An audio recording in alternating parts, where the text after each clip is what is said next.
Hindi matanggap ni Sebastian ang katotohanan sa nangyari sa kanyang kasintahang si Melody. Bigla na lamang siyang iniwan ito matapos mawala ng preno at bumunggo ang kanyang sinasakyan. Kaya ito ngayon, ito ang dahilan kung bakit hindi mabura-bura sa isipan ng binata ang kanyang bukod-tanging minahal. Kaya halos araw-araw na lamang itong naglalasing at nabakasakaling muling bumalik si Melody sa kanyang buhay. Pero ang katotohanan ay kailanman hindi na ito babalik pa.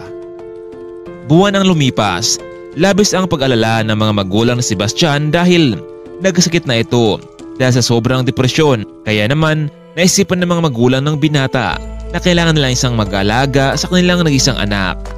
Kaya naman para makasigurado ang mga ito sa magiging katulong nila, nagsadya sila sa isang ahensya para mas makapili sila ng isang masahan para sa anak nila, ngunit sa araw na iyon ay wala silang natagpuan. Samantalang hindi naman mapakali itong si Camille na matapos siyang makapagtapos ng pag-aaral at makapasok na sana sa trabaho. Ganito pa ang narinig niya mula sa kanyang mga magulang. Camille, binabati ka namin ng mama mo sa achievement mo sa buhay. Unang-una, itong pagtapos mo. Ang totoo, hindi mo na kailangan pa magtrabaho dahil sa sunod na mga linggo ay kailangan mong ihanda ang sarili mo. Bakit, Dad? Mom, anong meron? Anak, kailangan mo itong malaman sa amin. Kailangan mo itong gawin para sa amin ng mami mo. Ipapakilala ka namin kay Jasper. Ha? Dad, sinong Jasper? Anong ibig niyong sabihin? Camille, anak, si Jasper ang taong tumulong sa amin. Ang tumulong sa iyo kung bakit ka ngayon nakapagtapos sa kolehiyo. Dad, ang ibig sabihin ba nito ay pinagbili mo na ako para lang sa kapakanan ninyo? Camille, gusto ka ni Jasper at nakasigurado kami na lahat ng gusto mo ay may bigay niya, lalo na sa kinabukasan mo. Pero Dad, bakit nyo ito nagawa sa akin? Pwede nyo naman akong kausapin kung hindi nyo na ako pinapaaral, hindi ba? Naunawaan ko naman yun eh. Pwede namang mag-aral habang nagtatrabaho, hindi ba? Dad, hindi ko kayang magpakasal sa taong hindi ko naman kakilala. Please, Camille. Sumunod ka lang sa amin. Sa plano namin ng mama mo. Para naman ito sa kinabukasan mo, hindi ba? Camille, pakiusap. Sumunod ka na lang. No, Dad. Parang wala akong karapatang magdesisyon sa sarili ko. At saka, pinangunahan niyo na ako, Dad, Mom. Camille, sa ayaw at sa gusto mo, susundin mo kami ng mami mo. Maliwanag ba? Mahal na mahal ni Camille ang kanyang mga magulang. Kaya naman gagawin niyang lahat para suklian ang ginawa nila. Pero hindi niya inasahan na maging ganito ang kahantungan. Mapipilitan kaya si Camille na magpakasal sa isang Mr. Jasper para sa katuparan ng kanilang plano. Mga kaibigan, bago natin ito pagpatuloy, kung nagustuhan niyo ang kwento na ito ay baka pwedeng makahingi ng like at comment. Maraming salamat po. At dahil sa pangyayaring iyon, hindi makatulog itong si Camille sa kakaisip kung susundin nga ba ang kagustuhan nila. Pero buo ng kanyang desisyon ni Camille na hindi siya magpapakasal kay Mr. Jasper. Gusto niyang may kalayaan, lalo na sa pagpili kung sino man ang kanyang mamahalin. Kinabukasan, bago pa man magising ang mga magulang nito, agad na siyang umalis para maghanap ng trabaho. Gusto niyang makahanap agad ng trabaho para dahan-dahan niyang mabayaran ang kanilang pagkakautang sa lalaking iyon. At para hindi siya mahanap ng mga ito, ay kailangan niyang mag-apply muna bilang isang kasambahay habang nag-iipon muna ng pambayad sa lalaking iyon.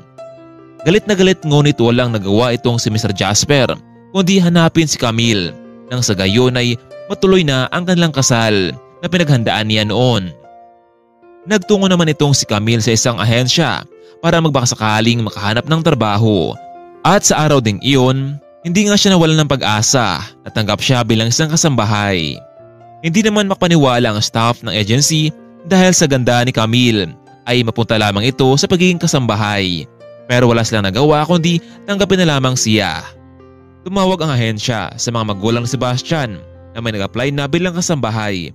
Kaya naman agad nila itong tinanggap at pinapunta agad sa mansyon. Ito ang unang beses na makita ni Camille kung sino ang kanyang alagaan. Inakala niya noon na isang bata lamang ang kaya-kaya niya ito. Ngunit pagdating sa mansyon, sinalubong siya agad ng mga magulang ni Sebastian. Maligayang pagdating sa aming bahay, Camille. Tara, pumasok na sa loob para makita mo na ang anak naming si Sebastian. Hindi na napaligoy-ligoy pa ang dalaga. Para makaiwas sa kagustuhan ng magulang ay ginawa niya kung ano ang bagay na para sa kanya. Habang nasa loob ito ng mansyon, sinamahan siya ng matandang ginang patungo sa kanyang pagiging silid at pagkatapos ay pinagtapat ng matanda kung ano ang kanyang trabaho sa loob ng mansyon. Bilang isang yaya ay tungkulin niyang pasayahin at alagaan ang kanyang alaga. Subalit laking gulat ni Camille kung sino ang kanyang alagaan. Isa palang gwapong binata na nakahilata ngayon sa kanyang kama. Iho, anak, ito nga pala si Camille. Siya ang mag-alaga sa iyo. Please anak, magpagaling ka. Labanan mo ang iyong inanakit. Napatingin naman itong si Sebastian sa dalaga. Laking gulat nito kung sino siya. Melody? Ikaw ba yan? Mabuti naman at bumalik ka.